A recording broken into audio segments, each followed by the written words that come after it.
There are moments when love asks you to speak, not louder, not harsher, just truer. And I've been thinking about that lately because sometimes the hardest thing isn't confronting a stranger. It's telling your husband the thing you've been swallowing for months. It's telling a friend, I love you, but when you're late, every single time, it makes me feel like my time doesn't matter. It's stopping the conversation when everyone else has decided to gossip. It's saying, I don't think that's fair, when everyone else nods because it's easier. Sometimes speaking up isn't dramatic. Sometimes it's painfully ordinary. It's enduring the uncomfortable silence after you've told the truth, not filling the space, not rescuing everyone from their discomfort, just allowing the truth to sit there. We confuse peace with the absence of tension. But peace is built on truth, and truth usually creates tension before it creates healing. It makes me think about Esther in the scriptures. She didn't become courageous because she stopped being afraid. She remained afraid. She simply decided that fear wasn't qualified to make the decision.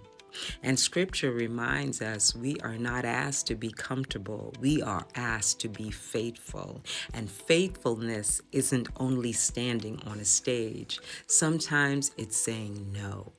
Sometimes it's saying, I need more. Sometimes it's saying, that hurts. Sometimes it's saying, I was wrong. Sometimes it's saying, I forgive you. And sometimes it's saying absolutely nothing to defend yourself and everything to defend someone who cannot defend themselves. That's voice, not volume, responsibility. I've discovered something else. Here goes.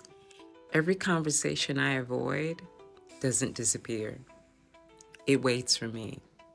It usually becomes heavier, more expensive, more painful. The truth we refuse to say doesn't leave. It settles into the body, into marriages, into friendships, into workplaces, into families, until eventually the silence begins speaking for us. So maybe the question isn't, what am I afraid to say? Maybe it's, what relationship deserves the dignity of the truth? Because truth offered without love becomes cruelty.